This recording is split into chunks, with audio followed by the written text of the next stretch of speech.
नमस्कार। प्रस्तुत है आज का चिंतन।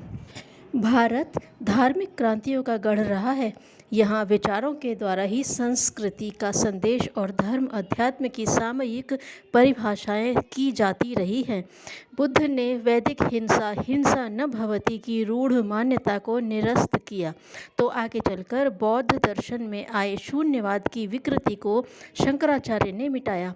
ब्रह्म सत्यम जगन मिथ्या के आधार पर जीवन की कठोर यथार्थताओं को भुलाया जाने लगा, तो गुरु नानक, गुरु गोविंद सिंह आदि संत महापुरुषों ने जीवन की समस्याओं से संघर्ष की प्रेरणा दी। ये सारे कार्य विचार प्रसार द्वारा ही संपन्न किए जाते रहे। अन्य देशों में भी समय समय पर इस प्रकार की धार्मिक क्रांतियाँ होती रहीं और जनमानस का स्तर ऊंची उठाती रहीं।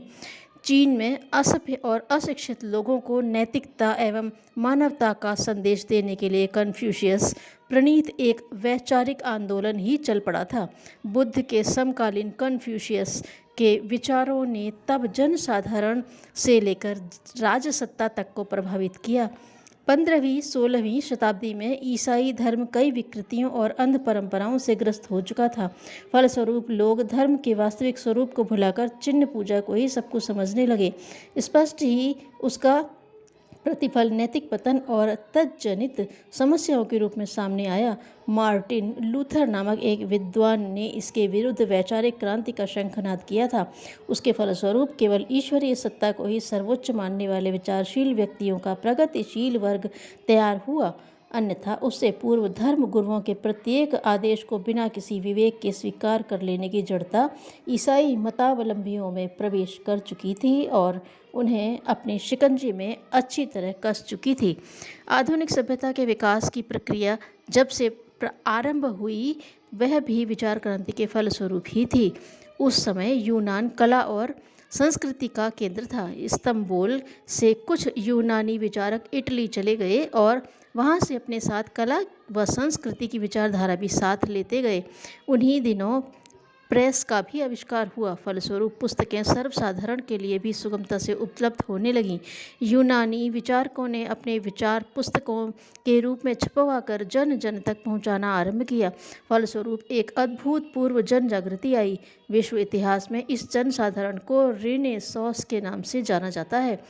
पुस्तकों के प्रचार से ही लोगों ने स्वतंत्र दृष्टि से विचार करना सीखा और एक ऐसा वर्ग तैयार हुआ जो स्वतंत्र रूप से अपने विवेक के आधार पर किसी बात को अपनाने या न अपनाने का निर्णय लेता था। सन 1789 में फ्रांस की राजक्रांति का आधार भी वैचारिक परिवर्तन से ही पुष्ट हुआ। उस समय फ्रांस की जनता कई समस्याओं और राष्ट्रीय संकटों से त्रस्त थी। इसका कारण लुई 16वें का स्वेच्छाचारी शासन ही समझा गया। उसने जनहित का ख्याल था और न जन सुविधाओं की चिंता। जनता उसके अत्याचारों को चुपचाप सहती जा रही थी। उस समय फ्रांस की जनता राजसत्ता को बदलने की बात सोच भी नहीं सकती थी। मिराबो, जिरोदिस्टो, मारा दांते आदि विचारकों और जन नेताओं ने परिवर्तन का नारा दिया तथा बताया कि बिना यह परिवर्तन किए आसन्न समस्याओं के समाधान का और कोई उपाय नहीं है। फलस्वरूप जनता में ऐसी चेतना उत्पन्न हुई कि सम्राट लुई के स्वेच्छाचारी निरंकुश शासन का अंत हो गया। कुछ शताब्दियों पूर्व तक संसार के सभी देशों में राजतंत्र था। यूनानी दार्शनिक सुकरात के शिष्य प्लेटो ने प्रथम बार जनतंत्र की कल्पना की तथा उसके सिद्धांतों को अपनी पुस्तक में विश्लेषित किया। रूसो आदि विचारकों ने इस सिद्धांत की व्याख्या की और लोगों को बताया कि राजतंत्र के स्थान पर जनतंत्र की स्थापना की जाए। उसके फलस्वरूप व्यवहारिक कार्यक्रम तथा प्रतिफल भी उन्होंने लोगों को बताए। यह विचार जनमत को प्रिय लगा। फलस्वरूप एक के बाद एक राज्य क्रांतियाँ होती चली गईं। जनता विद्रोही बनी और राजतंत्र को उखाड़ कर उनके स्थान पर प्रजातंत्र स्थापित हो गए। यूरोप, अमेरिका, एशिया, अफ्रीका के अनेक देशों में एक के बाद एक प्रजातंत्र का उदय होता चला गया। जनता ने सशक्त राजसत्ताओं को जिस बलबूते पर पलट डालने में सफलता पाई वह उनकी विचारणा की शक्ति ही थी। प्रजातंत्र की उपयुक्तता पर विश्वास करके साधारण लोगों ने राजतंत्र उलट दिए। इसे विचार शक्ति की विजय ही कहा जाएगा। एक दूसरी राजनीतिक क्रांति विचार एक क्रांति पिछले ही दिनों हुई है। कार्ल मार्क्स जैसे दार्शनिकों ने बताया कि साम्यवादी सिद्धांत ही जनता के कष्टों को दूर करके उनकी प्रगति का पथ प्रशस्त कर सकते हैं। जन स्तर पर वैचारिक क्रांति का सफल आयोजन हम भारत के बौद्ध काल के समय से ही देख सकते हैं। बौद्ध मत के प्रचार से पहले ईश्वर को मनोकामना पूरी करने वाली शक्ति भर समझा जाता था। स्थिति यह थी कि इन अंधविश्वासों के कारण लोग निठल्ले और निकम्मे ही बनते जा रहे थे। फलस्वरूप व्यक्ति और समाज की प्रगति अवरुद्ध पड़ी थी। बुद्ध ने इस स्थिति को उलटने के लिए विवेकशीलता का उपदेश दिया और उनके अनुयायियों ने यह संदेश जन जन तक पहुंचाकर व्यापक परिवर्तन प्रस्तुत किया। उसके लिए न लड़ाइयाँ लड़ी गईं और न लोगों को डरा धमकाकर दबाव डालकर अपनी बात मनवाई गई। कुमार जीव पहले व्यक्ति थे जिन्होंने चीन जाकर वहाँ की जनता को बौद्ध धर्म का विवेकशीलता का संदेश दिया तथा बुद्ध की शरण में जाने का बुद्धम शरणम गच्छामि का मंत्र सिखाया। विचार क्रांति के लिए प्रयत्न करने वाले और उसके माध्यम से समाज में अभिष्ट परिवर्तन की स्थिति निर्मित करने वाले महापुरुषों में सुकरात का नाम भी अग्रणी रहेगा। सुकरात ने ग्रीस की जनता को अपने को जानो मंत्र दिया तथा उसके प्रकाश में आत्मनिरीक्षण व्यक्तित्व निर्माण की प्रेरणा दी। सुकरात का समकालीन ग्रीक समाज कषाय कल्मशों से ग्रस्त था। सुकरात के विचार इतने प्रखर थे कि उनका तुरंत प्रभाव हुआ।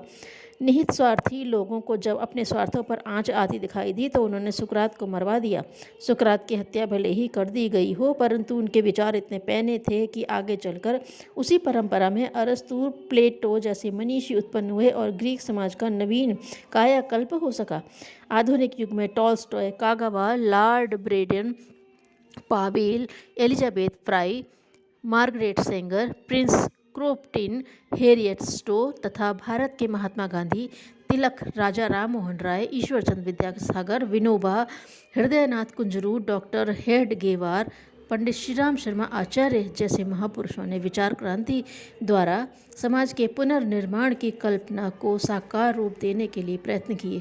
रूस में साम्यवाद की स्थापना और जनसाधारण के शोषण की समाप्ति का श्रेय लेनिन को दिया जाता है, परंतु समता, न्याय और प्रत्येक नागरिक को रोजगार के अवसर प्राप्त करने का अधिकार देने के लिए विचार बीज टॉल्स्टॉय और प्रिंस क्रोपाटकिन ने ही बोना आरंभ किए थे। टॉल्स्टॉय ने रूसी जनता को शिक्षित और सभ्य बनाने के लिए एक प्रबल वैचारिक आंदोलन चलाया जिसके सत्परिणाम आगे चलकर समय समय पर दिखाई दिया। एक समय था जब जापान के लोगों को न ठीक ढंग से रहना आता था और न सही तरह से गुजर बसर करना। वहाँ के एक विश्वविद्यालयीय छात्र ने अपने देश के नागरिकों को सभ्य, सुसंस्कृत और संपन्न बनाने के लिए विचार अभियान छेड़ने का निश्चय किया। उस छात्र का नाम था कागावा। उन्होंने जापान में वही सम्मान प्राप्त है जो अपने देश में महात्मा गांधी को मिला है। कागावा ने पुस्तक लिखी, भाषण दिए, जनसंपर्क किया और लोक सेवियों की एक सेना खड़ी की। फलस्वरूप वहाँ एक ऐसा वातावरण बना जिसके परिणाम स्वरूप भारत के प्रांत से भी छोटे देश जापान ने अपनी प्रगति से दुनिया भर को चमत्कृत कर रख दिया। संसार भर में अब से कुछ दशाब्दियों पूर्व तक कैदियों के साथ बड़ा अमानवीय व्यवहार किया जाता था। उन्हें मनुष्य तो समझा ही नहीं जाता था। पशु से भी बदतर दंड और कठोर यातनाएं उन्हें दी जाती थी।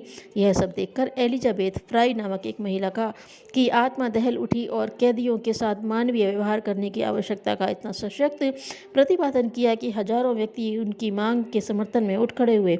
अंततः सरकार को भी यह स्वीकार करना पड़ा कि एक के बाद एक दूसरे देशों में कैदियों को भी मनुष्य समझा जाने लगा और उनसे मनुष्यता का व्यवहार आरंभ हुआ। फलस्वरूप सारे संसार में कैदियों की दशा सुधरी।